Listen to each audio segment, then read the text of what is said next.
आहे। या मोर्चामध्ये फक्त आंबेडकर अनुयायी आहेत असं कोणी समज करू घेऊ नये। काही मंडळी याचा अपप्रचार करतायत, त्याला जनताच उत्तर देईल, हा भाग वेगळा।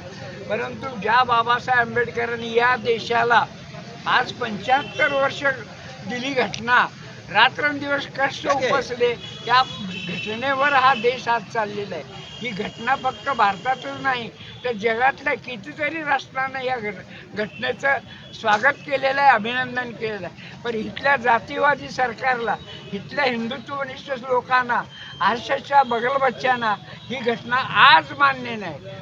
75 वर्षामध्ये या घटनेला कुठेही नख लागलाय, डंक लागलाय, आजच तुमच्या सत्तेच्या ह्याला या घटना कशी हे करलाय। अरे देशाची सर्वप्रथम नागरिक राष्ट्रपती आहे, तिला तुम्ही बोलावू शकत नाही कार्यक्रमाला, किती मोठं दुर्दैव आहे। आणि इकडं लोकशाहीच्या गप्पा मारायच्या की आम्ही देशाची लोकशाही टिकावी म्हणून काय करावं।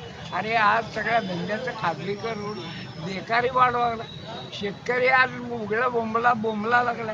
कालच्या पावसानं त्याचं घरदार सगळं राख झाली, तरुण आज बेकार होऊन हिंडायला लागला। उद्याच्या पिढीला, आज जी पिढी आहे अजूनही थोडी समाधानी सुखी आहे, पण उद्या येणाऱ्या पिढी ही जर मंडळी सत्तेवर राहिली तर ती माणसं जिवंत राहू शकणार आहे आमचं म्हणणं आहे।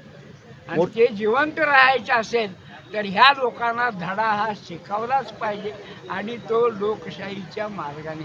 ही आमची मोर्चा कुठून निघणार आहे? मोर्चा हा जुन्या बस डेपोपासून म्हणजे आंबेडकर उद्यान तिथून निघून शिवाजी चौक, सरस्वती चौक, चार पुतळा आणि हे काय